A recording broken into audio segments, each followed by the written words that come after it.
Wow, it's like I'm really there.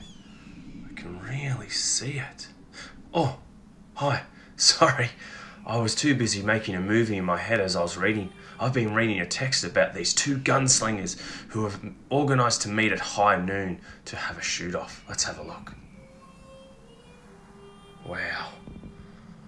Alright, how about we get back to our lesson, hey?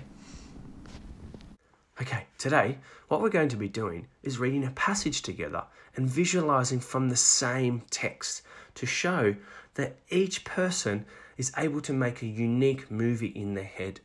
The passage that I'm going to be reading today is from Charlotte's Web, which is a famous text based on a magical spider. Now, this chapter here introduces the barn that the spider lives in. What I want you to do is make a movie in your head as I'm reading. You might like to close your eyes and listen to the story. You might like to read along with me. But pay attention to the descriptive language, the important words that go on in your head to help you make a movie. Okay, let's go. The barn was very large. It was very old. It smelled of hay and it smelled of manure. It smelled of the perspiration of tired horses and the wonderful sweet breath of patient cows. It often had a sort of peaceful smell, as though nothing bad could happen ever again in the world.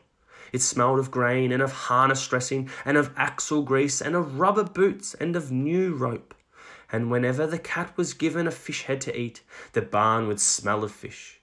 But mostly it smelled of hay, for there was always hay in the great loft up overhead. And there was always hay being pitched down to the cows and the horses and the sheep. The barn was pleasantly warm in winter when the animals spent most of their time indoors, and it was pleasantly cool in summer when the big doors stood wide open to the breeze. The barn had stalls on the main floors for the workhorses, tie-ups on the main floor for the cows, a sheepfold down below for the sheep, a pig pen down below for Wilbur, and it was full of all sorts of things that you find in barns.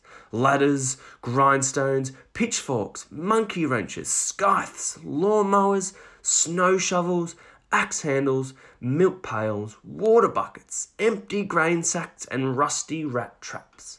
It was the kind of barn that swallows like to build their nests in. It was the kind of barn that children like to play in. And the whole thing was owned by ferns.